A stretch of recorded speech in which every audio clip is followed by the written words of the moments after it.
December 5, 1945. Fort Lauderdale, Florida. 5 Avenger torpedo bombers lift off into clear afternoon skies. 14 men. A routine training mission. 2 hours later, they would vanish without a trace. But what you've been told about Flight 19 is a lie. The disappearance of Flight 19. For 79 years, the story of Flight 19 has been buried beneath myths, conspiracy theories, and government silence. Tonight, we expose the truth. This is the real story they don't want you to know. The official narrative is simple, almost comfortable in its simplicity. Flight 19 was a navigation training exercise. 5 TBM Avenger aircraft, led by Lieutenant Charles Taylor, took off at 2:10 p.m. The mission: fly east, practice bombing runs, then navigate back to base. Standard procedure. Nothing could go wrong. Radio static intensifies, but at 3:45 p.m., the tower received a transmission that would change everything. Archival audio plays distorted. Both my compasses are out. I'm over land, but it's broken. I'm sure I'm in the Keys, but I don't know how far down. Lieutenant Taylor was lost, disoriented. The flight instructor with over 2,500 hours of experience couldn't find his way home. The Navy would later claim compass failure, equipment malfunction. Simple human error compounded by bad weather. Storm clouds gather on screen. They tell us that Flight 19 flew in circles until they ran out of fuel, crashing into the Atlantic Ocean somewhere off the Florida coast. They tell us that a rescue plane, a PBM Mariner with 13 crew members aboard, exploded shortly after takeoff, killing everyone instantly. 27 men dead in a single afternoon. Case closed. Tragedy explained. Move along. But here's what they don't tell you. Document 2403-B, buried in the National Archives.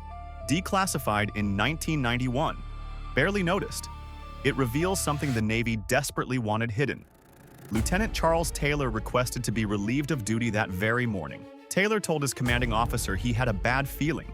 He asked for a replacement. His request was denied. Hours later, he would lead 13 men to their deaths. The Navy knew. They sent them anyway, but it gets darker. The official report states that Taylor's compasses failed.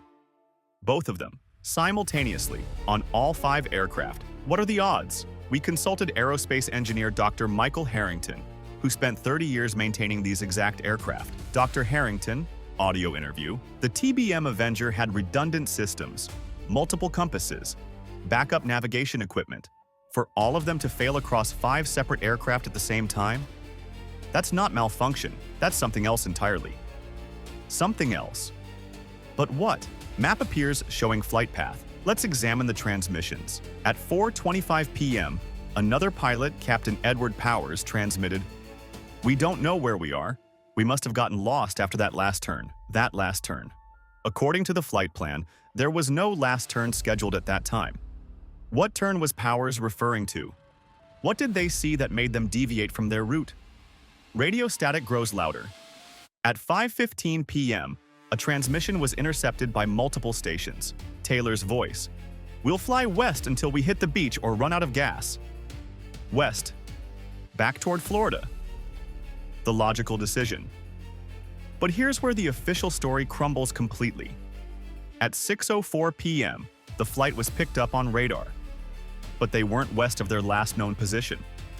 They were northeast, moving away from Florida, moving away from land, moving away from safety. What happened in those 49 minutes? Why did they turn around? What did they see?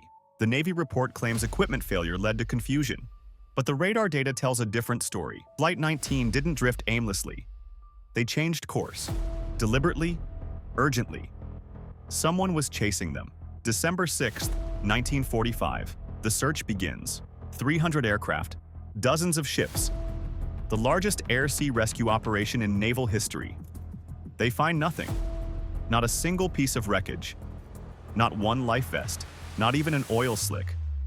Impossible, said the search coordinators. Absolutely impossible. Flight 19 vanishes. No trace found. Mystery deepens. But someone found something. On December 9, 1945, 3 days after the disappearance, a classified memo was sent from Naval Intelligence to the Pentagon. Subject line: Recovery status, Flight 19. Recovery status? Not search status. The memo remains 90% redacted to this day, but the visible portions are chilling. Materials secured. Transport to right field authorized. Personnel debriefed under national security protocols. They found something. They recovered something. And whatever it was important enough to classify for 8 decades and counting. Then there's the rescue plane, the PBM Mariner. The Navy claimed it exploded 23 minutes after takeoff. A fuel leak, they said. These planes were nicknamed flying gas tanks due to their tendency to leak fumes. A spark, an explosion, 13 more men dead. But the SS Gaines Mills, a merchant ship in the area, reported something very different. Ship's log, December 5, 1945, 7:50 p.m. Observed aircraft descending rapidly, no visible fire or explosion. Craft appeared to make controlled water landing approximately 2 miles northeast of our position. Moved to investigate. Upon arrival, no debris field located, no survivors, no wreckage, nothing. A controlled water landing, not an explosion. The crew of the Gaines Mills watched the Mariner go down intact.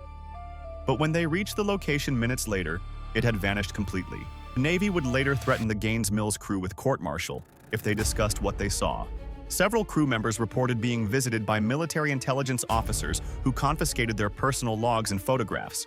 So what really happened to Flight 19? To answer that, we need to look at where they were flying. The mission route took them directly over a stretch of ocean that would later become infamous, the Bermuda Triangle. Before you dismiss this as pseudoscience, understand this. The term Bermuda Triangle wasn't coined until 1964. But the Navy knew about anomalies in this region as early as 1943. Classified reports document compass deviations, radio interference, and radar malfunctions. They knew, and they sent Flight 19 directly through it. Conspiracy board appears with photos, strings connecting points. Theory 1. Magnetic anomalies. The area has unique geomagnetic properties. True, but that doesn't explain the rescue plane. That doesn't explain the radar showing Flight 19 reversing course. That doesn't explain the recovery memo. Theory 2. Soviet interference. In 1945, Cold War tensions were rising. Could the Soviets have developed technology to bring down American aircraft? Perhaps. But why leave no trace? Why the elaborate cover-up? Theory 3. The one the Navy doesn't want you to consider. What if Flight 19 found something they weren't supposed to find? What if they stumbled upon a classified military operation? In December 1945, the United States was conducting secret tests.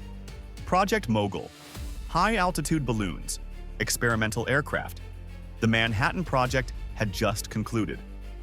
What else were they testing in remote ocean areas?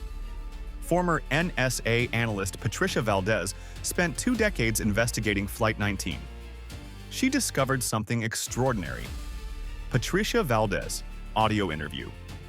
6 months before Flight 19 disappeared, the Navy established a classified research station on an uninhabited island 70 miles northeast of their flight path. The station was dismantled in January 1946, 1 month after the disappearance. All records were destroyed. When I tried to access the files, I was told they never existed. An island, northeast of the flight path, exactly where radar tracked Flight 19 heading before they vanished. An island that officially doesn't exist, a station that was never there. We attempted to verify these coordinates. Modern satellite imagery shows nothing but ocean. But when we cross-referenced historical maps from 1944, there's a small landmass, unmarked, unlabeled. In 1946 maps, it's gone, erased. Did Flight 19 see something over that island? Something classified? Something they weren't meant to see? Radio transmission plays, heavily distorted. They're following us. They're not ours. That transmission was picked up by amateur radio operators in Florida. Never officially acknowledged, never investigated. They're not ours, not German, not Japanese. The war was over. Who was following them? In 2003, a deep-sea exploration company claimed to have found the wreckage of Flight 19. 5 aircraft, 70 miles off the Florida coast. The Navy immediately disputed it. Wrong type of aircraft, they said. But they refused to send anyone to verify. They refused to investigate. They simply denied. Why? If these weren't the planes from Flight 19, why not prove it? Why not end the mystery once and for all? Because they already know where Flight 19 is. They've always known.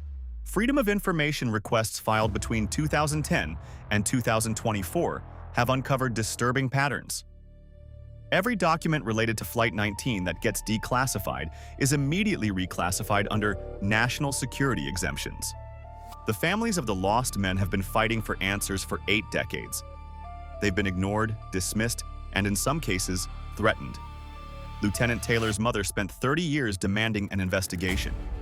She died in 1974, still waiting. Captain Powers' son, now 90 years old, told us, "My father didn't die in a navigation accident. He died because of what he saw, and the Navy will never admit it." What did they see? We may never know the complete truth. The documents are destroyed. The witnesses are dead. The evidence is buried beneath 80 years of lies. But this much is certain. Flight 19 didn't disappear because of compass failure. They didn't get lost. They were silenced. 27 men. Gone.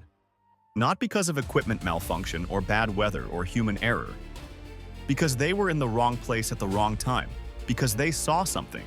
Because the truth was more dangerous than their lives. Lieutenant Charles Taylor, Captain Edward Powers, Staff Sergeant George Paunessa. Each of these men had families, dreams, futures. They deserved better than to become footnotes in a conspiracy.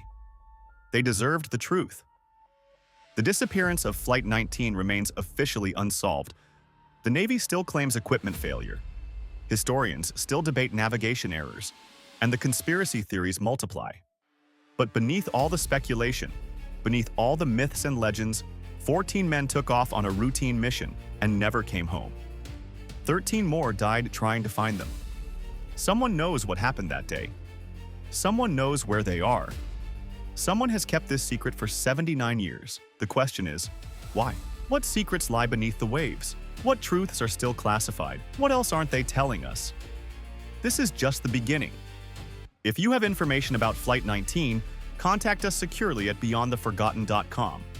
Subscribe to Beyond the Forgotten for more untold stories that powerful forces want to keep buried. Because the truth doesn't disappear. It just gets hidden. And we're going to find it.